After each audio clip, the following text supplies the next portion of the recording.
제가 요즘에 많이 느끼고 있는 게 뭐냐면 그 평등에 대한 오류가 너무 많아요. 그러니까 사람들과 사람 사이의 인권이라는 저는 기본권이 평등의 기본이라고 보고 있고 뭐 누구보다 높은 사람 낮은 사람 이런 건 존재하진 않지만 애들이 와서 가끔가다 이제 쌉소리를 하는 경우가 뭐냐면 엄마 아빠가 맞벌이를 하고 있는데 엄마가 집에 와서 잠깐 보면서 핸드폰으로 뭘 찾고 있었어요. 그랬더니 애가 오더니 엄마 왜 쇼핑해? 엄마는 왜 핸드폰 봐? 나는 이렇게 고생하는데 걔는 고생이 아니라 하기 싫은 걸 하고 온 것뿐이고 엄마 아빠는 지금 생계를 책임지면서 일을 하다가 잠깐 와서 오늘 뭘 사야 되는지 쿠팡을 본 거예요. 그러니까 이제 장 보려고 하신 것 같아요. 그러면서 아이가 그런 얘기를 할 때 어떻게 대답해 줘야 되냐라고 하시더라고요. 그래서 제가 그냥 그랬어요. 그냥 혼내시면 된다.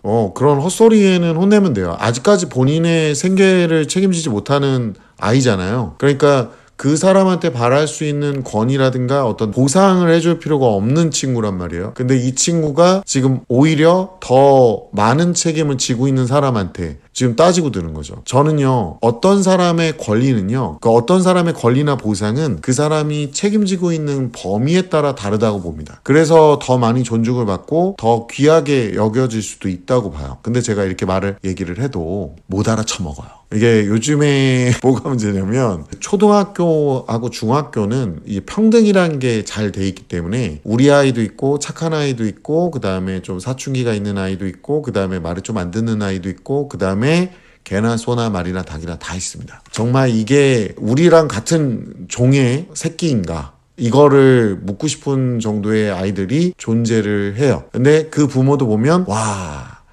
얘는 또 어떤 종인가 궁금한 사람들이 존재를 합니다. 대표적으로 제가 며칠 전에 지금 길을 가다가 골목길도 아니에요. 그 뭐 거기 음식점 앞이었는데 고등학교 애들 4명이 담배 피고 있길래 제가 쌍욕을 하면서 뭐라고 했거든요. 그러니까 보이는 앞에서 피는 건 좀 선 넘지 않았나 싶습니다. 보고 있는데도 계속 피면서 이제 인상 쓰면서 쳐다보고 있길래 좀 뭐라 그랬고요. 결국에는 이제 끝장까지 가니까 맨 놈이 무릎 꿇고 비기긴 하는데 역시 못 배워 처먹은 새끼들이나 아니면 지능이 좀 딸리는 애들 있잖아요. 지 때문에 내가 화가 나는지 모르더라고요. 걔는 막 옆에 있는 애들이 막 야 빨리 무릎 꿇어 빨리 빌어 막 그러는데도 제가 상황은 말씀 안 드릴게요. 그랬는데 끝까지 서 있어요. 그래서 내가 너는 어떻게 어른이 담배 피지 말라고 얘기하는데 끝까지 담배를 쳐물고 이렇게 사람을 우러러보고 있느냐. 그렇게 자꾸 우러러보니까 내가 우롱차가 된 느낌으로 우롱받는 느낌을 받지 않냐. 이 개새말이 18cm야. 제가 진짜 싫어합니다. 담배 꺼내놓으라 했더니 걔만 안 꺼내놔요.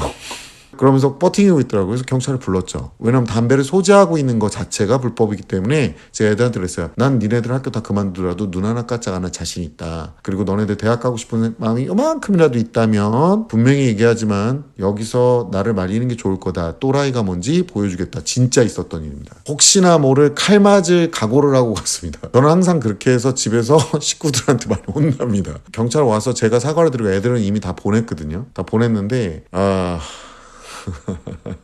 다음날 학원에 전화가 왔어요.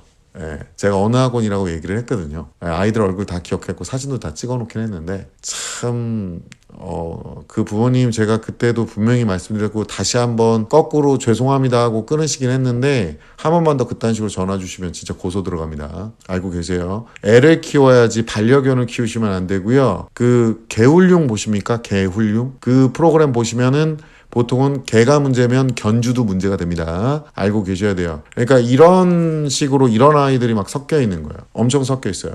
뭔가 기본적인 예의나 범절, 저는 공부 잘하고 못하고로 얘기하는 게 아니에요. 기본적으로 우리가 연습해야 되는 것들이 있어야 되잖아요. 학교라는 공간은 사회성도 배우고 기본적인 우리가 학습하려는 의욕, 삶을 왜 열심히 살아야 되는가 이런 것들도 배울 수 있는 곳이지만 그러려면 최소한 기본적으로 알아야 되는 것들이 있습니다. 의사소통을 위해서. 그런 걸 배우는데 이제는 그것조차도 아이들한테 이렇게 맡겨놓는 분들이 있어요. 제가 여기 댓글에 보다가 깜짝 놀랐던 게 어떤 댓글에 공부를 안 하는 게 나쁜 행동은 아니라고 생각해서 못 혼내겠어요 라고 얘기하셨는데 이런 분들은 이제 반려견을 키우는 분일 가능성이 높습니다. 왜냐하면 공부를 안 하는 건 학생이라고 이름을 붙이면 안 돼요. 그냥 얘는 그냥 누군가의 반려견 이렇게 얘기하시면 되고요. 보통은 이런 아이들이 학습을 안 하잖아요. 저는 여기서 학습 장애가 있는 애들을 빼고 얘기하는 거예요. 걔네들은 치료를 받아야 되는 거고 학생이라는 이름의 학자는 배우는 거잖아요. 어떤 공부든 어떤 거든 학습을 안 한다는 건 학생이 아니죠. 예, 말이 안 맞는 거예요. 그럼 학생 신분이 없는 거예요. 걔는. 그럼 학교에 있으면 안 되는 거죠. 이해가세요? 학생 신분이 아닌 애들, 학생의 본분은 학생의 정체성이 없는 애들이 학교에 있으니까 문제가 되고 있거든요. 지금. 그러니까 뭐가 나쁜 행동이 아니냐, 뭐가 나쁜 행동이냐, 공부를 안 하는 것 자체는 나쁜 행동이 아닌데 공부를 안 하는 애들이 학교에 있다는 게 잘못된 겁니다. 학교는 배울 학자입니다. 이제 공부라는 게 꼭 그 국영수만 얘기하는 게 아니잖아요. 기본적으로 학습하는 자세를 배우는 건데 이런 마인드가 굉장히 위험한 거예요. 그러니까 예를 들어서 이런 거죠.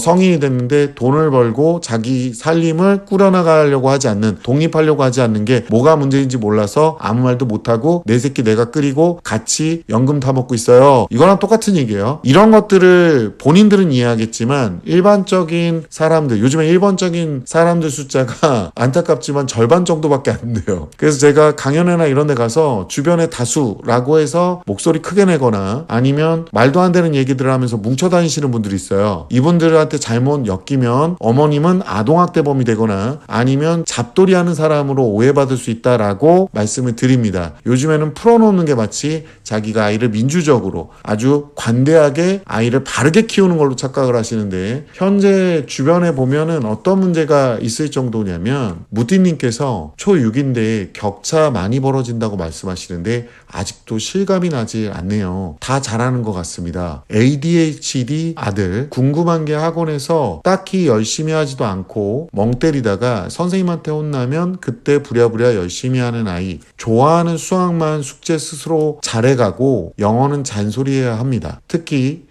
영어 학원에서 자주 멍 때리니 제가 그냥 학원 다니지 말라는 소리 한 번씩 했는데 그런 말 들을 때마다 울면서 열심히 할 테니 학원 다니고 싶다고 합니다. 공부 욕심이 있는 애인데 이것들을 자기가 제어하는 게 안 되는 거예요. ADHD 중에서도 어렸을 때 훈련을 통해서 제어가 되는 애가 있고 기질적 문제로 약물을 먹어야 되는 애들이 있어요. ADHD라고 무조건 질병으로 분류해서 내비둬라, 다리 떠는 거랑 비슷한 상황인 애들이 있어요. 이거는 제 정신과 지인이 얘기해 준 겁니다. 그래서 멀쩡한 애들 같은 경우도 좀 더 시키려고 하면 유난 떤다 이게 되고 또 실제로 말도 안 되는 애를 데려다가 유난 떠는 분들이 있긴 있습니다. 제가 요즘에 얘기하는 게 우리 애가 공부를 안 해요 라는 얘기 하잖아요. 근데 이게 고등학교로 가면 현장은 굉장히 난리가 납니다. 지금 아이들의 상태가 공부를 못하는 상태다라고 하면 제가 저학년은 안 하는 거지 못하는 게 아닙니다 라고 말씀드리는데 고학년으로 가면 걔는 안 하는 게 아니라 못하는 겁니다 라고 말씀을 드려요. 거꾸로. 왜냐고요?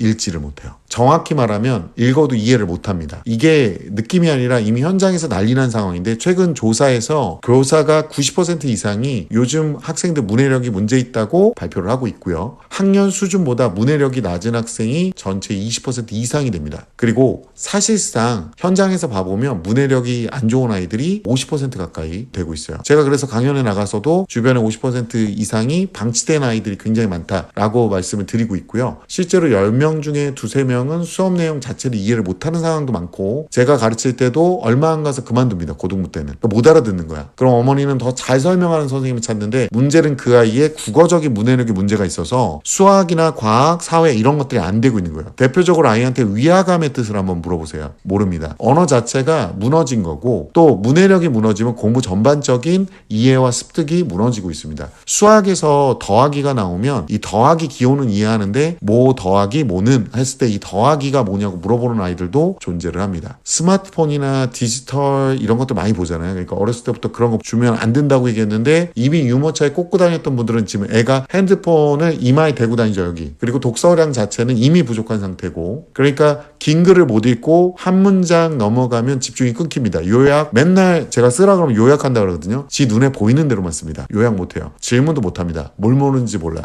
쇼폼이 뇌에 15초 단위로 뇌의 구동을 끊어놨습니다. 그리고 제일 중요한 건 뭐냐면 아이의 문제만도 아닙니다. 학부모 마인드 문제입니다. 공부는 시키면 되고 학원을 보내면 어쨌든 성적은 오를 거야. 이거는 초등학교, 중학교 때까지 어느 정도 가능한 얘기고요. 요즘에는 문제집을 사줘도 안 풀고 숙제를 안 해갑니다. 국어학원에서 6번 이상 한 시즌당 숙제를 안 해오면 퇴출되거든요. 퇴출되는 애들이 꽤 많습니다. 정말로요. 책도 안 읽고 대화도 못하고 생각도 많이 길게 안 합니다. 공부하는 척만 하는 거죠. 그러니까 학생들의 문해력을 체크를 꼭 해보셔야 돼요. 학부모 학부모님들 아이가 지금 문제 있다고 생각하면 분명히 얘기하지만 문해력에 문제가 있는 거니 그걸 먼저 잡으셔야 돼요. 아이들이 답안지를 볼 때도 간결한 식이나 풀이 과정만 보려고 하고 서술형에서 무너지는 이유가 거기 있는 거예요. 그러니까 요즘 아이들은 고학년으로 갈수록 공부를 안 하는 거라기보다는 공부를 못 하는 겁니다. 기초 언어 능력이 고등 공부의 가장 기반입니다. 어머님, 아버님들한테도 누누이 할 때 되면 하겠지가 아니라 할 때 되기 전에 준비를